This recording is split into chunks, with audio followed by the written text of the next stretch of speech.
विदेश मंत्री एस जयशंकर का दावा, मुंबई आतंकी हमले के बाद यूपीए सरकार ने आतंकियों के खिलाफ नहीं की थी सैन्य कार्रवाई। Chief of army staff general Manoj Pande ने एआईएमए के 9वें राष्ट्रीय नेतृत्व सम्मेलन में भाग लिया है। इस खास मौके पर सेना के कई शीर्ष अधिकारी मौजूद रहे। कर्नाटक में नेहा हिरेमथ हत्या केस में बीजेपी नेता शहजाद पूनावाला का कर्नाटक सरकार पर बड़ा हमला। का इंसाफ की राह पर रोड़ा अटका रही है कांग्रेस की सरकार।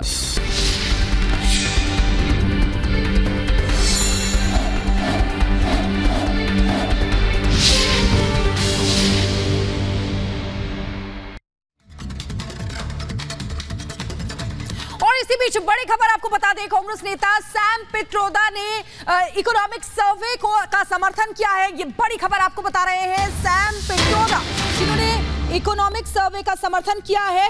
कहा है कि लोकतंत्र में सबकी जरूरतें सुनिश्चित करेंगे, लोगों को अपनी आधी संपत्ति छोड़नी चाहिए। ये देखिए किस तरीके से कांग्रेस नेता सैम पित्रोदा ने ये कहा है कि लोकतंत्र में सबकी जरूरतें सुनिश्चित करेंगे और लोगों को अपनी आधी संपत्ति छोड़नी चाहिए।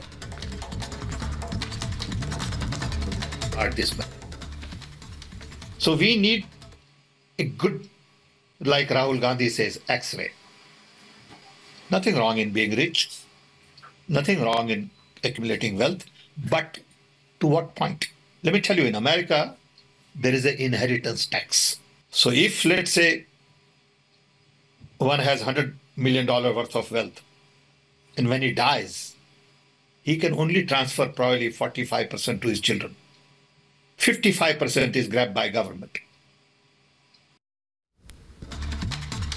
और अब आपको एक और बड़ी खबर बताते हैं, जहां नवनीत राणा का कांग्रेस पर हमला सामने आया है। आर्थिक सर्वे वाले बयान पर उन्होंने हमला बोला है और कहा है कि संविधान खत्म करना चाहती है कांग्रेस, हुकुमशाही करना चाहती है कांग्रेस, देश में नई प्रथा लाने की कोशिश की जा रही है। तो ये बड़ी जानकारी आपको बता रहे हैं, जहां नवनीत राणा का कांग्रेस पर हमला देखने को मिला है और उन्होंने सैम पित्रोदा का जो बयान आया उसके बाद अपना रिएक्शन दिया है और कहा है कि कांग्रेस कहीं ना कहीं देश को खत्म करना चाहती है। आर्थिक सर्वे वाले बयान पर भी उन्होंने हमला बोला है और संविधान खत्म करना चाहती है, ये बड़ी बात उन्होंने अपने बयान में कही है। जिस तरीके से राहुल गांधी जी बोल रहे हैं कि महिलाओं का सोने का भी माप तोल होगा, किसके पास कितना सोना है और आम लोगों के पास किसके पास कितनी प्रॉपर्टी है और उसका भी हिसाब किया जाएगा। अगर हद से ज़्यादा होगा तो वो बाकी लोगों में बांट दिया जाएगा। इस देश में नई प्रथा आ रही है, संविधान को ख़त्म करने की कोशिश ये हमारे कांग्रेस के लोग कर रहे हैं, क्योंकि मेहनत की कमाई आम लोगों की, अगर उनकी मेहनत की जिंदगी भर की कमाई अगर दूसरों में बांट दी जाएगी तो मुझे लगता है कि आम लोग जो खून पसीने से अपनी संपत्ति और अपना सोना, अपना घर, अपना बार बनाते हैं, मुझे लगता है ये सब चीज़ों में कांग्रेस जिस तरीके से पेश कर रही है कि हुकुमशाही आने वाले समय में वो कांग्रेस और राहुल गांधी जी करें। कांग्रेस इस चुनाव में बार बार आर्थिक सर्वे का मुद्दा उठा रही है। इस मुद्दे पर पीएम मोदी कांग्रेस पर निशाना भी साध रहे हैं। आखिर आर्थिक सर्वे के पीछे कांग्रेस की कौन सी सोच काम कर रही है, दिखाते हैं आपको इस रिपोर्ट के जरिए।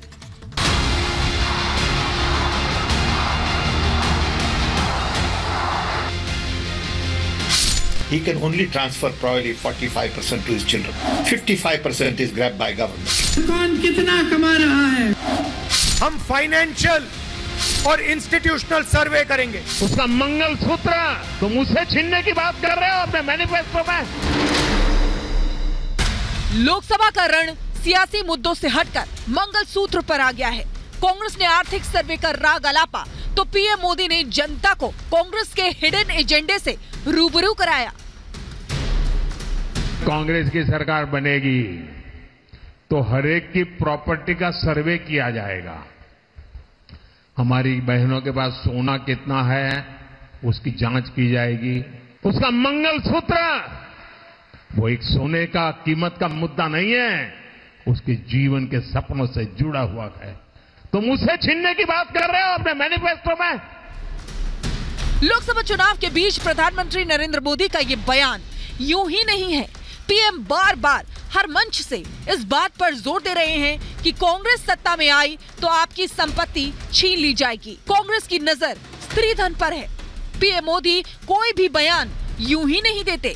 पीएम के आरोपों को समझना है तो पहले कांग्रेस की सोच को समझिए। हमने वायदा किया है कि जैसे ही हमारी सरकार आएगी देश का एक्सरे कर देंगे, दूध का दूध, पानी का पानी हो जाएगा। हम फाइनेंशियल और इंस्टीट्यूशनल सर्वे करेंगे। पूरी गिनती की जाएगी पूरे देश में कि कौन किस जाति की कितनी कितनी आबादी है, सिर्फ आपकी नहीं लेकिन सबकी, और कौन कितना कमा रहा है। सत्ता में आने के सपने देख रही कांग्रेस के मंसूबे क्लियर हैं। राहुल गांधी और प्रियंका गांधी एक सुर में इस बात पर जोर दे रहे हैं कि वो सत्ता में आएंगे तो सभी की संपत्ति का हिसाब लेंगे। कांग्रेस आर्थिक सर्वे के पीछे समानता के अधिकार की बात तो कर रही है, लेकिन वो ये नहीं बता रही कि आर्थिक सर्वे का आधार क्या होगा। आर्थिक सर्वे के नाम पर राहुल और प्रियंका की ये सोच आम आदमी के लिए परेशानी खड़ी करने वाली है। इस सोच के नतीजे कितने खतरनाक होंगे, ये समझने के लिए कांग्रेस नेता सैम पित्रोदा के इस बयान को भी सुन लीजिए। So we need a good, like Rahul Gandhi says, X-ray. Nothing wrong in being rich, nothing wrong in accumulating wealth, but to what point? Let me tell you, in America, there is an inheritance tax. So if, let's say, one has $100 million worth of wealth, and when he dies, he can only transfer probably 45% to his children. 55% is grabbed by government. Sam Pitroda का ये बयान ये समझने के लिए काफी है कि कांग्रेस की नजर आपकी संपत्ति पर है। आर्थिक सर्वे के जरिए कांग्रेस पहले आपकी मेहनत की कमाई का पता लगाएगी और उसके बाद उस संपत्ति पर कब्जे की रणनीति बनाएगी। जो संपत्ति आप अपने बच्चों के भविष्य के लिए तैयार कर रहे हैं, उस पर कांग्रेस कब्जा कर लेगी। गांधीवादी सोच रखने का दावा करने वाली कांग्रेस पर आखिर ये कम्युनिस्ट सोच कैसे हावी हो रही है, ये समझने के लिए आपको पूर्व कांग्रेस नेता संजय निरुपम के पुराने बयान को समझना होगा। आज दुर्भाग्य यह है कि उन नेहरूवियन सेकुलरिज्म को सबसे ज्यादा तेजी से लेकर चलने वाले लोग हैं वो कम्युनिस्ट हैं, जो हिंदुस्तान के लेफ्टिस्ट हैं। वो खुद ही खत्म हो चुके हैं। पूरे कांग्रेस पार्टी पे लेफ्टिस्ट अप्रोच भर गया, हावी हो गया। आदरणीय राहुल जी के आसपास भी बड़े पैमाने पर लेफ्टिस्ट लोग। राहुल गांधी, प्रियंका गांधी और सैम पित्रोदा के ये बयान कई तरह के सवाल भी खड़े कर रहे हैं। सवाल ये कि क्या आम आदमी अपनी मेहनत से अपने बच्चों के लिए संपत्ति नहीं बना सकता? क्या सत्ता में आने के बाद देश में कम्युनिस्ट सोच हावी हो जाएगी? क्या सरकार आम आदमी की गाढ़ी कमाई अपने हिसाब से कब्जाएगी? सवाल ये भी कि क्या एक बार फिर कांग्रेस अपनी नई नीति के जरिए पुराने नक्सलवाद को बढ़ावा देगी? ये वो सवाल हैं जो आज हर भारतीय के जहन में कौंध रहे हैं। पीएम मोदी भी सार्वजनिक मंचों से इसी सोच पर सवाल खड़ा कर रहे हैं। कांग्रेस के कई नेता इसी सोच से परेशान होकर पार्टी छोड़ चुके हैं। ऐसे में अब जनता को फैसला करना है कि क्या ऐसी सोच वाले नेताओं को सत्ता में आने देना है या नहीं। Bureau report, Republic Bharat.